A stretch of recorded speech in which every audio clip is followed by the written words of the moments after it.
Hey guys, welcome back to our channel master mind success. ఈ రోజు వీడియోలో మనం students and teachers daily class రూమ్లో మాట్లాడుకునే సింపుల్ అండ్ యూస్ఫుల్ ఇంగ్లీష్ సెంటెన్సెస్ని నేర్చుకుందాం. మన డైలీ కాన్వర్జేషన్స్లో కూడా యూస్ చేయగలిగే ఈ సెంటెన్సెస్ని ఈజీగా నేర్చుకొని ఒక్కొక్కటిగా ప్రాక్టీస్ చేద్దాం. సో వీడియోని స్కిప్ చేయకుండా ఎండ్ వరకు చూడడానికి ట్రై చేయండి. అండ్ మన ఛానల్ని ఎవరైనా ఫస్ట్ టైం విజిట్ చేస్తూ ఉంటే ఇలాంటి యూస్ఫుల్ సెంటెన్సెస్ చాలా ఉన్నాయి.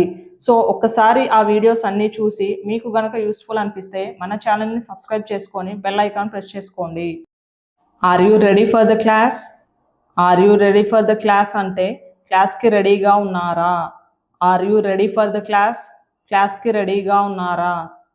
Yes I'm ready. Yes I'm ready. అవును నేను రెడీగా ఉన్నాను. Yes I'm ready. Did everyone bring their books? Did everyone bring their books అంటే అందరూ పుస్తకాలు తెచ్చుకున్నారా? Did everyone bring their books? అందరూ పుస్తకాలు తెచ్చుకున్నారా?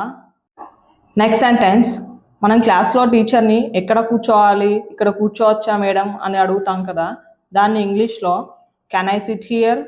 కెన్ ఐ సిట్ హియర్ అంటే నేను ఇక్కడ కూర్చోవచ్చా? Can I sit here? నేను ఇక్కడ కూర్చోవచ్చా? సరిగ్గా కూర్చోండి, మంచిగా కూర్చోండి క్లాస్లో అని అంటారు కదా, దాన్ని ఇంగ్లీష్లో please SIT properly. Please SIT properly అంటే సరిగ్గా కూర్చోండి. టీచర్ క్లాస్ స్టార్ట్ చేద్దాం అని అంటారు కదా, దాన్ని ఇంగ్లీష్లో let's start the class. Let's start the class అంటే క్లాస్ మొదలు పెడదాం. Next sentence is books open చేయండి క్లాస్ స్టార్ట్ చేద్దాం అని మేడం అంటారు కదా, దాన్ని ఇంగ్లీష్లో open your books please. Open your books please అంటే పుస్తకాలు తెరవండి. మనం ఏ పేజీలో ఉన్నాం అని అనేదాన్ని ఇంగ్లీష్లో which page are we on? Which page are we on అంటే మనం ఏ పేజీలో ఉన్నాం.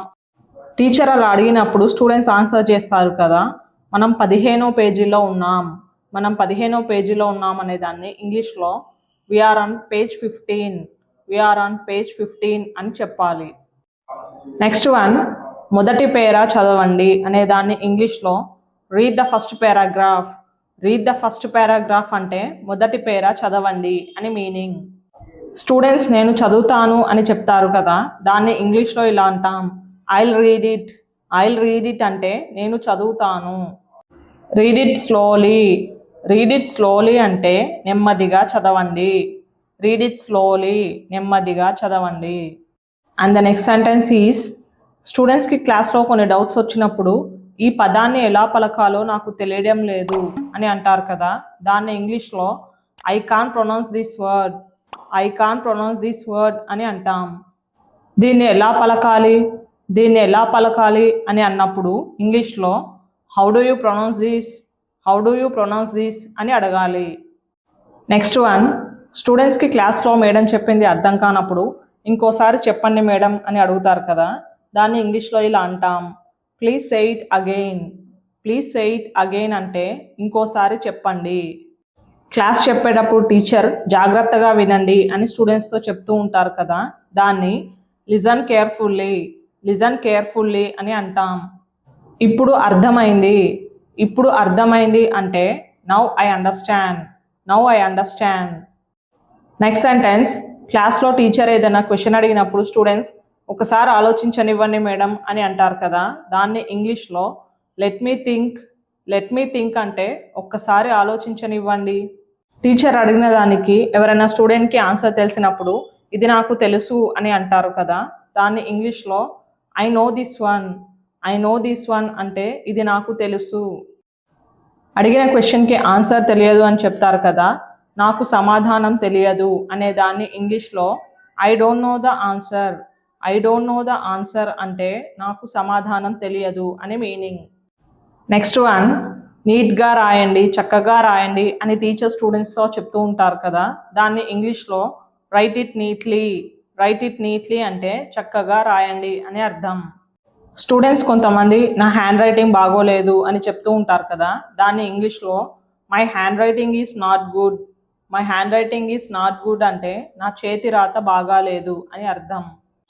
ఇది ఒకసారి చూస్తారా అంటే ఇంగ్లీష్లో can you check this. Can you check this అంటే ఇది ఒకసారి చూస్తారా.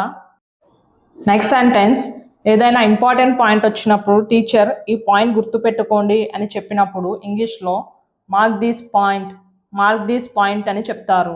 దాన్ని ఈ పాయింట్ గుర్తుపెట్టుకోండి అని అంటాం. దిస్ ఈజ్ ఇంపార్టెంట్ అంటే ఇది ముఖ్యమైనది అని మీనింగ్. స్టూడెంట్స్ ఎవరైనా క్లాస్కి యాబ్సెంట్ అయినప్పుడు వాళ్ళ ఫ్రెండ్స్తో ఈరోజు హోంవర్క్ ఉందా అని అడుగుతారు కదా, దాన్ని ఇంగ్లీష్లో do we have homework today అని అడగాలి.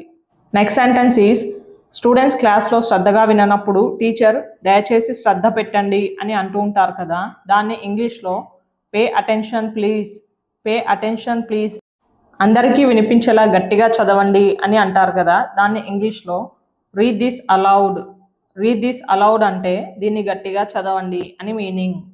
నా తర్వాత చెప్పండి అనే దాన్ని ఇంగ్లీష్లో రిపీట్ ఆఫ్టర్ మీ అంటే నా తర్వాత చెప్పండి. And the next one is class అయిపోయినప్పుడు స్టూడెంట్స్ ఇంటికి వెళ్ళేటప్పుడు రేపు కలుద్దాం మేడం అని అంటారు కదా, దాన్ని ఇంగ్లీష్లో సీ యూ టుమారో మ్యామ్ అని అంటాం. టీచర్ స్టూడెంట్స్కి ఏదైనా డౌట్ బాగా ఎక్స్ప్లెయిన్ చేసినప్పుడు వివరించినందుకు ధన్యవాదాలు అని స్టూడెంట్స్ చెప్పిన దాన్ని ఇంగ్లీష్లో థ్యాంక్ యూ ఫర్ ఎక్స్ప్లెయినింగ్ అని అంటాం. Thank you for watching the video till the end. We'll meet you again in the next video. See you. Have a good day.